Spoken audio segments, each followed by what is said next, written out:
اعوذ باللہ من الشیطان الرجیم بسم اللہ الرحمن الرحیم۔ سورہ نساء کی 100 آیات کی تفسیر کمپلیٹ ہوگی۔ آج ہم نے 101 آیت نمبر پڑھنی ہے۔ وَإِذَا ضَرَبْتُمْ، اور جب تم سفر کرو، فی الارض زمین میں، فَلَيْسَ عَلَيْكُمْ، تو بس نہیں ہے تم پر، جناحٌ کوئی گناہ، ان تقصروا، کہ تم قصر کرو، من الصلاۃ نماز میں، ان خفتم، اگر تمہیں ڈر ہو، ان یفتنکم الذین کفروا، کہ تمہیں ستائیں گے وہ لوگ جنہوں نے کفر کیا، ان الکافرین، بے شک کافر، کانو ہیں، لکم تمہارے، عدو مبینہ، کھلے دشمن۔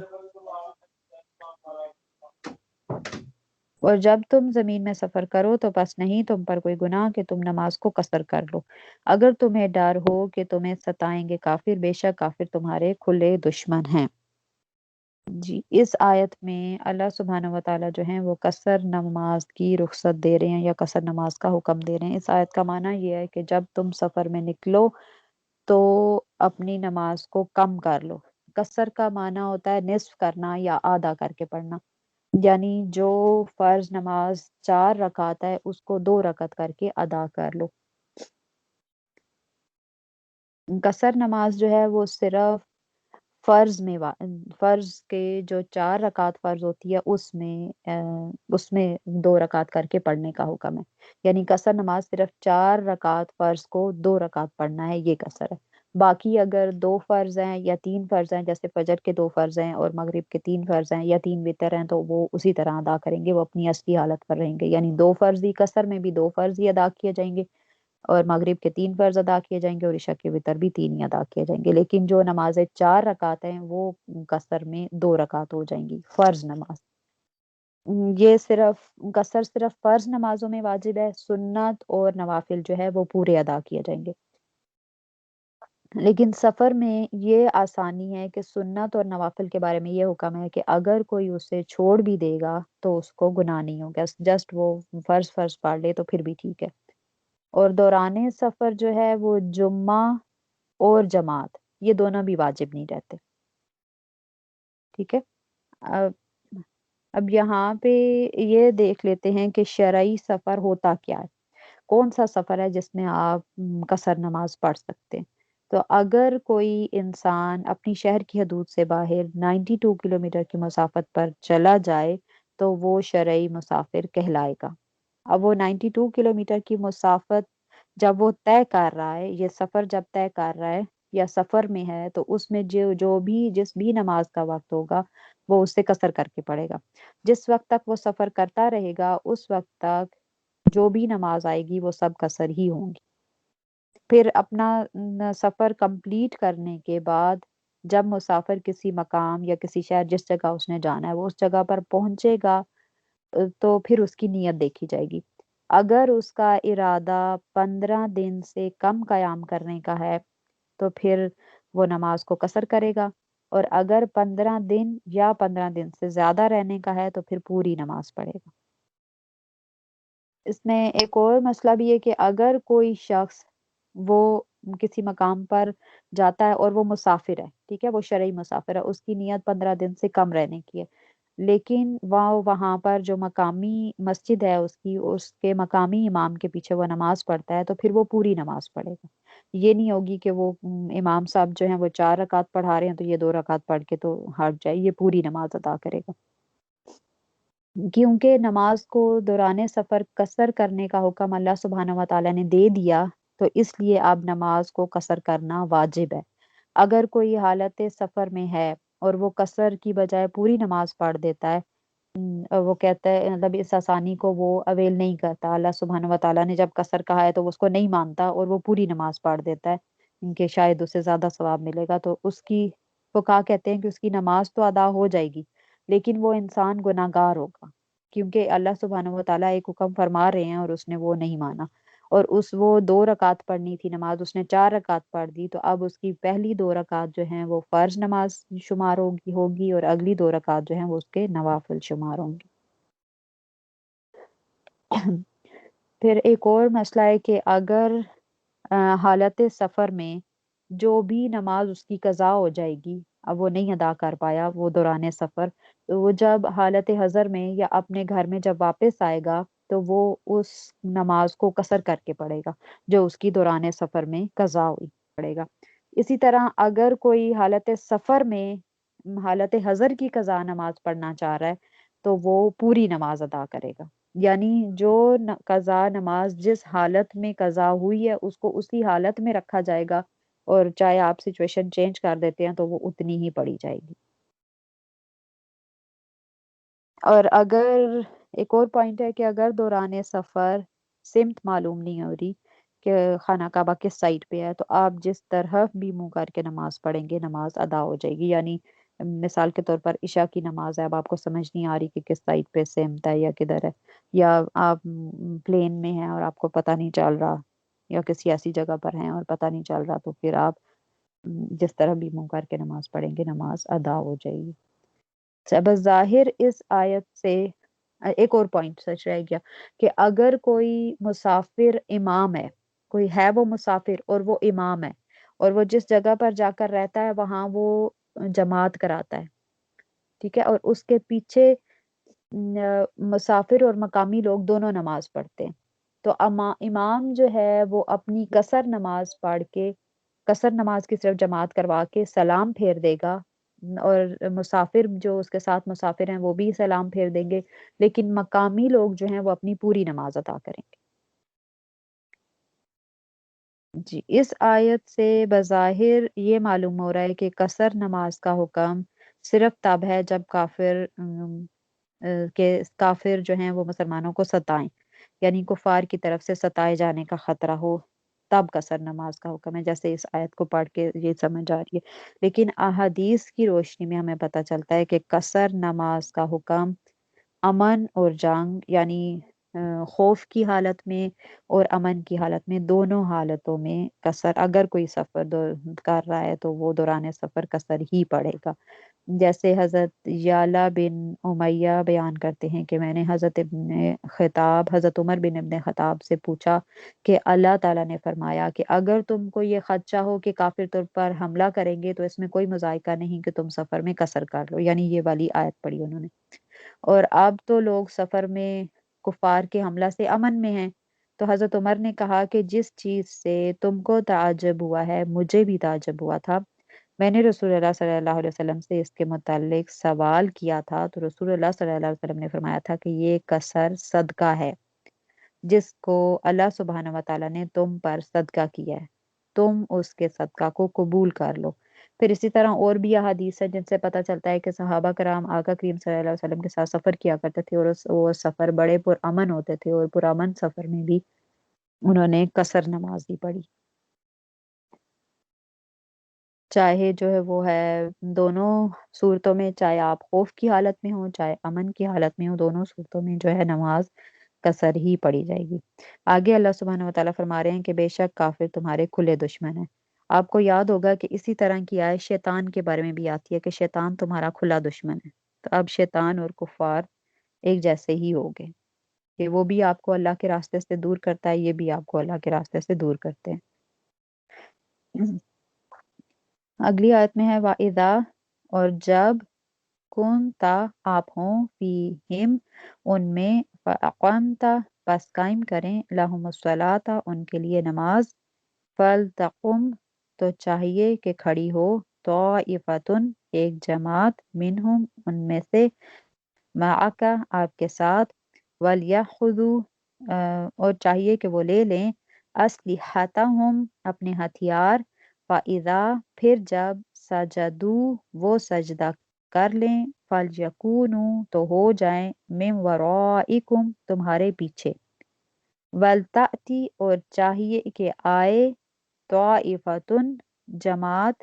اخری دوسری، لم یصلو نہیں پڑھی جس نے نماز، فل یسلو تو پس وہ نماز پڑھیں، معک آپ کے ساتھ،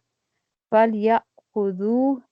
اور چاہیے کہ لے لیں، حذرہم اپنے بچاؤ کا، واسلحتہم اور اپنا اسلحہ، یعنی اپنے بچاؤ کا سامان اور اسلحہ، ود الذین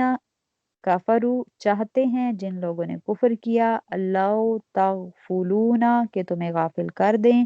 یا کاش تم غافل ہو جاؤ عن سے اسلحتکم اپنے ہتھیار سے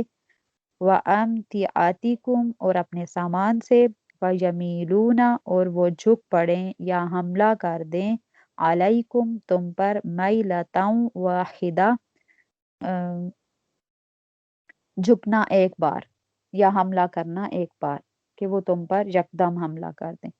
ولا جناح اور نہیں ہے گناہ علیکم تم پر ان کانا اگر ہو بکم تمہیں اذن تکلیف من مطر بارش سے او تم مرضا یا تم ہو مریض کہ تدعو اتار رکھو اسلحتکم اپنا اسلحہ وخذو اور لے لو حذرکم اپنا بچاؤ کا سامان ان اللہ بے شک اللہ اعد تیار کیا ہے للکافرین کافروں کے لیے عذابم مہینہ عذاب ذلت والا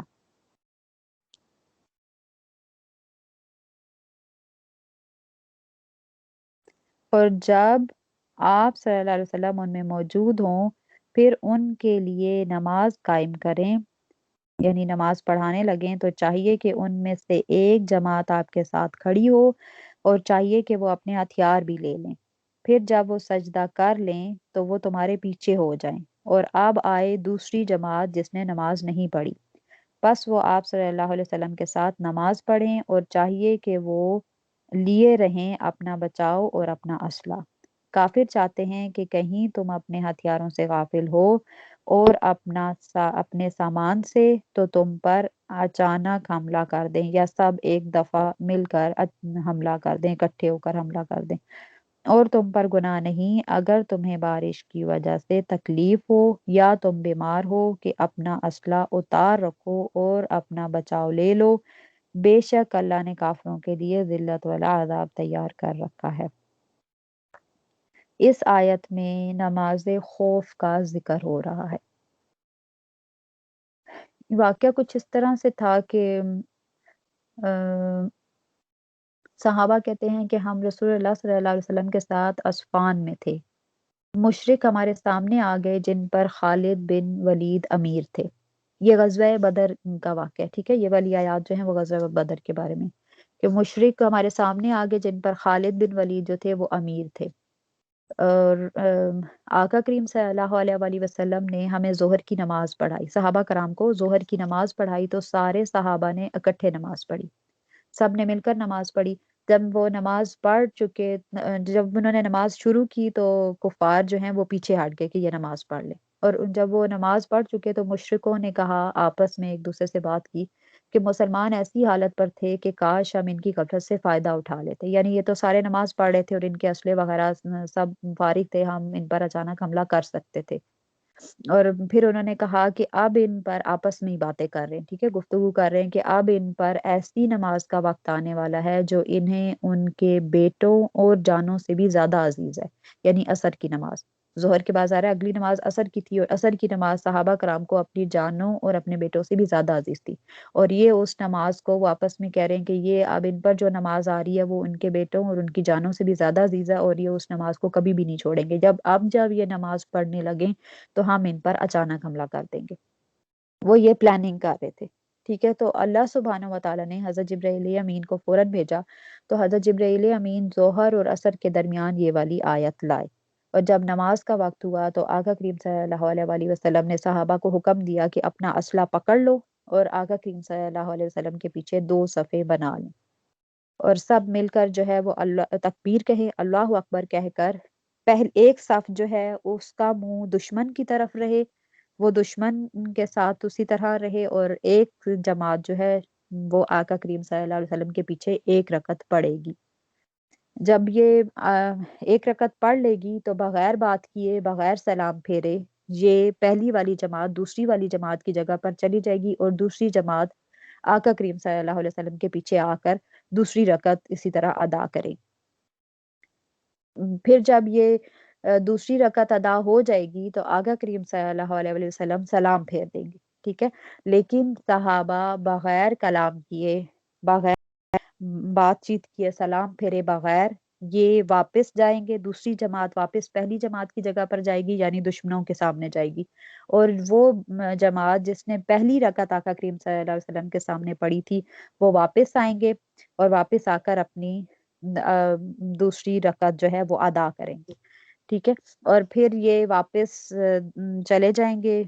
پہلی دوسری جماعت کی جگہ پر، اور اب دوسری جماعت جنہوں نے آقا کریم صلی اللہ علیہ وسلم کے ساتھ دوسری رکعت پڑھی تھی وہ آئیں گے، اور وہ جب کھڑے ہوں گے دوسری رکعت پڑھنے کے لیے تو وہ قرات اور وہ سب ادا کر کے جب نماز دوسری رکعت پوری کریں گے تو سلام پھیر دیں گے۔ اس طرح آقا کریم صلی اللہ علیہ وآلہ وسلم کے ساتھ صحابہ کرام کی ایک ایک رکعت ہوگی، دو جماعتیں بنیں گی، اور ہر جماعت جو ہے وہ آقا کریم صلی اللہ علیہ وسلم کے ساتھ ایک رکعت پڑھے گی۔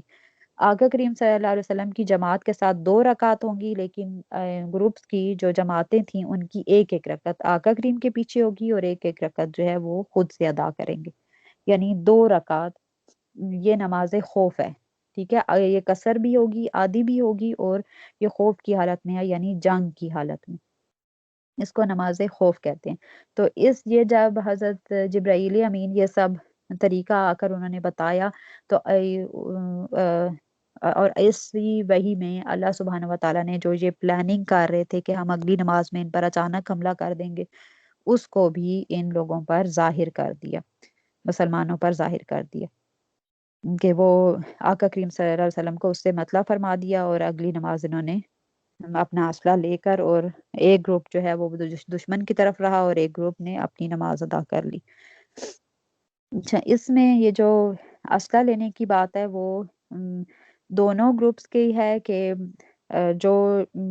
دونوں جو گروپ 1 ہوگا گروپ 2 ہوگا، دونوں اپنے اپنے اسلحے اپنے اپنے سارا کچھ سامان لیے رکھیں گے، ٹھیک ہے۔ اینڈ میں بات ہو رہی ہے کہ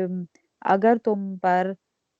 تمہیں بارش کے سبب تکلیف ہو یا تم بیمار ہو تو اپنا اسلحہ اتار رکھو۔ تو حضرت ابن عباس رضی اللہ عنہ کا قول ہے کہ حضرت عبد الرحمن بن عوف رضی اللہ عنہ جو تھے وہ زخمی ہو گئے تھے اور ان کے لیے ہتھیار اٹھانا مشکل ہو گیا تھا، تو اس ٹائم پھر اللہ سبحانہ و تعالیٰ نے یہ آیت، مطلب اسی ٹائم، یہ ظاہرہ جنگ کے دوران یہ ساری نازل ہو رہی تھی، اور اس میں کوئی حرج نہیں، ساتھ یہ بتا دیا گیا کہ اس میں کوئی حرج نہیں کہ تم اگر بارش یا بیماری کی وجہ سے ہتھیار نہیں اٹھا سک رہے تو کم از کم چھوٹے ہتھیار لے لو، اپنے بچاؤ کا سامان ضرور لے لو، اگر بڑے ہتھیار نہیں بھی لے سکتے تو کوئی مسئلہ نہیں، چھوٹے ہتھیار لے لو، بچاؤ کا سامان اپنا اور بے شک اللہ نے کافروں کے لیے ذلت والا عذاب تیار کر رکھا ہے، بے شک۔ فَإِذَا قَضَيْتُمْ، پس جب تم ادا کر چکو الصلاۃ نماز، فاذکروا اللہ تو یاد کرو اللہ کو، قیاماً کھڑے ہوئے، وقعوداً اور بیٹھے ہوئے، وعلی جنوبکم اور اپنی کروٹوں پر لیٹے ہوئے۔ فَإِذَا اطْمَأْنَنْتُمْ، پھر جب تم مطمئن ہو جاؤ، فَأَقِیمُوا الصَّلَاةَ تو قائم کرو نماز کو، ان الصلاۃ بے شک نماز کانت ہے علی المؤمنین مومنوں پر کتابا موقوتا فرض مقررہ اوقات میں۔ پھر جب تم نماز ادا کر چکو تو اللہ کو یاد کرو کھڑے اور بیٹھے اور اپنی کروٹوں پر لیٹے ہوئے۔ پھر جب مطمئن ہو جاؤ یا امن کی حالت میں ہو جاؤ تو حسب دستور نماز کو قائم کرو، بے شک نماز مومنوں پر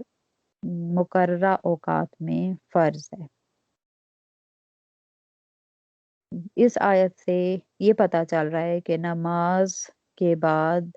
اذکار کا ذکر الہی کرنا جو ہے وہ اس کا حکم دیا جا رہا ہے کہ اگر جب تم نماز پڑھ چکو تو پھر ذکر الہی کرو۔ اب کیسے ذکر الہی کرو؟ کہ کھڑے بیٹھے اپنی کروٹوں پر لیٹے ہوئے۔ پھر جب تم مطمئن ہو جاؤ یا امن کی حالت میں ہو جاؤ تو پھر ابھی تو نماز خوف ادا کی ہے، لیکن جب تم امن کی حالت میں ہو جاؤ تو پھر پوری نماز ادا کرو جس طرح تم پر فرض کی گئی ہے، اور مومنوں پر نماز جو ہے وہ مقررہ وقت میں فرض کی گئی ہے۔ اب اس میں اللہ سبحانہ و تعالیٰ کا نماز کے بعد ذکر کرنے کا حکم دیا جا رہا ہے، ذکر الہی کرنے کا حکم دیا جا رہا ہے۔ اب یہ پہلا حکم تو ظاہر ہے صحابہ کرام کے لیے، لیکن یہ عام لوگوں کے لیے بھی ہے، کیونکہ قرآن جو ہے وہ قیامت تک آنے والے لوگوں کے لیے۔ تو اس میں نماز کے بعد آپ کھڑے گھر کے کام بھی کر رہے ہیں، یہ ہمارے لیے بھی حکم ہے کہ ہم گھر کے کام کر رہے ہوں، کھڑے ہوں، بیٹھے ہوں، لیٹے ہوئے ہوں، جس بھی حالت میں ہوں، ہماری زبانیں اللہ سبحانہ وتعالیٰ کے ذکر سے تر رہے۔ اور آگے ذکر ہے کہ نماز مومنوں پر مقررہ اوقات میں فرض ہے، ٹھیک ہے، یہ اوقات جو ہیں وہ مقررہ اللہ سبحانہ و تعالیٰ نے بتا دیا کہ مقررہ اوقات ہے، لیکن یہ ہمیں کہاں سے پتہ چلا کہ مقررہ اوقات کون سے ہیں؟ اس کے بارے میں حدیث ہے جو بہت سارے لوگوں نے روایت کیا ہے، امام ترمذی نے اسے حسن قرار دیا ہے کہ رسول اللہ صلی اللہ علیہ وسلم نے فرمایا کہ بیت اللہ شریف کے پاس جبرائیل امین نے میری 2 دفعہ امامت کرائی، مجھے ظہر کی نماز پڑھائی جب سورج زوال پذیر ہوا، جبکہ سایہ ایک تسمہ جتنا تھا، مجھے عصر کی نماز پڑھائی جبکہ ہر چیز کا سایہ ایک مثل تھا، مجھے مغرب کی نماز پڑھائی جب روزے دار روزہ افطار کرتا ہے، مجھے عشاء کی نماز پڑھائی جب شفق غائب ہوتی ہے، مجھے صبح کی نماز پڑھائی جب کھانا پینا روزے دار پر حرام ہوتا ہے، اگلے روز مجھے ظہر کی نماز پڑھائی جب ہر چیز کا سایہ ایک مثل تھا، مجھے عصر کی نماز پڑھائی جب ہر شے کا سایہ 2 مثل تھا، مجھے مغرب کی نماز پڑھائی جب روزے دار روزہ افطار کرتا ہے، اور مجھے عشاء کی نماز پڑھائی جب رات کا تیسرا پہر گزر چکا تھا، مجھے فجر کی نماز پڑھائی جب روشنی خوب پھیل چکی تھی۔ پھر جبرائیل امین میری طرف متوجہ ہوئے، کہا اے محمد صلی اللہ علیہ وسلم، یہ آپ صلی اللہ علیہ وسلم سے پہلے انبیاء کا وقت تھا، نمازوں کا وقت ان 2 وقتوں کے درمیان ہے۔ یعنی حضرت جبرائیل امین جو ہیں انہوں نے آ کر نماز کے شروع ہونے کا وقت اور نماز کے ختم ہونے کا وقت دونوں بتا دیے۔ اسی طرح ایک اور حدیث ہے جس میں حضرت ابو ہریرہ سے روایت ہے کہ وہ کہتے ہیں کہ رسول اللہ صلی اللہ علیہ وسلم نے فرمایا کہ نماز کا اول اور آخر وقت ہے، ٹھیک ہے، اس کے یعنی شروع ہونے کا وقت اور اس کے آخر، اس کے اختتام کا وقت، اس کے درمیان کسی بھی ٹائم پہ نماز پڑھیں گے تو وہ نماز ادا ہوگی، وہ قضا نہیں ہوگی۔ اچھا، آقا کریم صلی اللہ علیہ وسلم نے فرمایا کہ نماز کا اول اور آخر وقت ہے، ظہر کا اول وقت زوال شمس سے ہے اور اس کا آخری وقت جب عصر کا وقت داخل ہوتا ہے، عصر کا اول وقت جب عصر کا وقت داخل ہوتا ہے اور اس کا آخری وقت جب سورج کی روشنی زرد پڑ جائے، مغرب کا اول وقت جب سورج غروب ہو جائے اور اس کا آخری وقت جب شفق غائب ہو جائے، عشاء کا اول وقت جب شفق غائب ہو جائے اور اس کا آخری وقت جب آدھی رات گزر جائے، فجر کا اول وقت جب فجر صادق طلوع ہو اور اس کا آخری وقت جب سورج طلوع ہو۔ یعنی یہ 2 اوقات بھی اللہ سبحانہ و تعالیٰ نے بتائے کہ یہ اوقات ہیں، ان اوقات کے درمیان آپ نے نماز پڑھنی ہے، اور یہی امت کو بھی سکھایا گیا کہ ان 2 اوقات کے درمیان آپ نماز پڑھ سکتے ہیں۔ آگے ہے ولا تاہنو، اور نہ ہمت ہارو فی ابتغاء القومی، پیچھا کرنے میں قوم کا، ان تکونو، اگر تمہیں ان تکونو، اگر ہوئے ہو تم تعلمون دکھی، یا آپ یہ کہہ لیں کہ ان تکونو تعلمون، اگر تمہیں دکھ پہنچتا ہے، فإنہم، تو بے شک انہیں بھی، یعلمون، دکھ پہنچتا ہے، کما تعلمون، جیسے تمہیں دکھ پہنچا، وترجون، اور تم امید رکھتے ہو، من اللہ، اللہ سے، ما لا یرجون، وہ جو نہیں امید رکھتے، وکان اللہ، اور ہے اللہ، علیما حکیمہ، حکمت والا اور جاننے والا۔ یہ آیت بھی غزوہ احد کے بارے میں ہی نازل ہوئی تھی، جس میں ہم پہلے پڑھ چکے ہیں، مسلمان کافی زخمی بھی ہو گئے تھے اور ان کے شہید بھی ہو گئے تھے، تو وہ کافی پریشان ہوئے تھے، تو اللہ سبحانہ و تعالیٰ نے ان کی ڈھارس بندھانے کے لیے یہ آیت نازل کی تھی کہ تم لوگ پریشان نہ ہو، کہ اگر تمہیں آج تکلیف پہنچی ہے تو تم پہلے انہیں دکھ پہنچا چکے ہو، غزوہ بدر میں تم انہیں دکھ پہنچا چکے ہو، اور تم تو اللہ سے یہ امید رکھتے ہو کہ تمہارا ظاہرہ جو بھی بندہ شہید ہوتا ہے تو وہ تمہارا جو بھی بندہ مارا جاتا ہے جنگ میں وہ شہید ہوتا ہے اور وہ سیدھا جنت میں جاتا ہے، جبکہ کفار کا تو ایسا نہیں ہے، ان کا تو جو بھی بندہ مارا جاتا ہے جنگ میں وہ بس قتل ہوتا ہے، وہ جہنم میں جاتا ہے، ان کو اللہ سے کوئی امید نہیں ہے، تمہیں اللہ سے امید ہے، اور بے شک اللہ جاننے والا اور حکمت والا ہے۔